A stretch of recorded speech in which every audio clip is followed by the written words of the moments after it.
नमस्कार, मैं अभिषेक। किसी विद्वान ने कहा था कि इश्क और जंग में सब कुछ जायज़ है। मैं उस विद्वान के बारे में पढ़ना चाहा लेकिन असफल रहा। इसी बीच मुझे जॉली LLB 2 का एक डायलॉग मिला जिसमें अक्षय कुमार कहते हैं कि दुनिया के सबसे बड़े जाहिल ने कहा था कि प्यार और जंग में सब कुछ जायज़ है। खैर, कहा किसी ने भी हो, इसको चरितार्थ आज के सियासत ने किया है।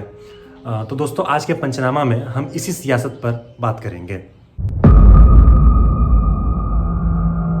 हाल के दिनों में राजस्थान में सचिन पायलट के बागी तेवर ने राज्य के लिए एक सियासी संकट खड़ा कर दिया था। हालांकि बाद में उन्हें राजस्थान के उप मुख्यमंत्री और राज्य कांग्रेस अध्यक्ष पद से हटा दिया गया। काफ़ी अटकलने लगी कि पायलट अपने 30 विधायकों के साथ बीजेपी ज्वाइन करेंगे। इन सब सियासी गहमा-गहमी के बीच एक बड़ी ही सामान्य सी बात हुई।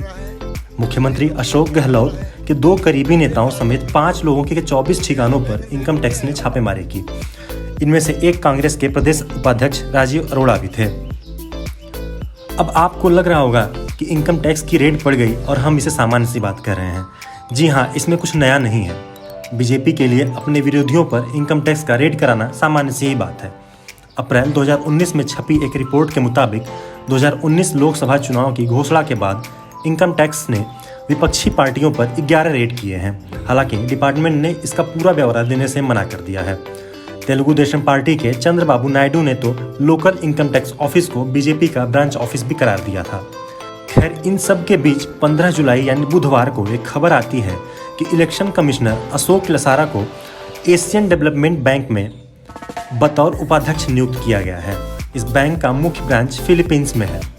ये वही अशोक लसारा हैं जो 2019 लोकसभा चुनाव में काफ़ी चर्चा में आए थे।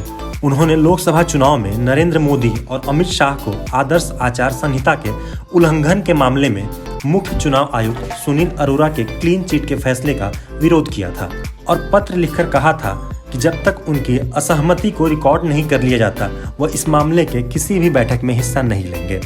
लसारा के इस विरोध के कुछ ही दिन बाद उनकी पत्नी नोवेल, जो पूर्व बैंकर और कई कंपनियों में डायरेक्टर थीं, उनको आयकर का एक नोटिस आता है जिसमें उन पर टैक्स चोरी का आरोप लगता है।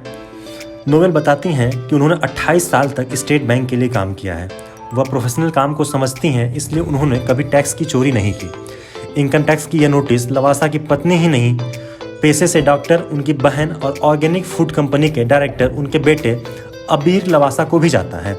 इन सब के बाद भी अगले साल मुख्य चुनाव आयुक्त सुनील अरोड़ा के रिटायर होने के बाद सीनियरिटी के हिसाब से लवासा का मुख्य चुनाव आयुक्त नियुक्त होना लगभग तय ही था।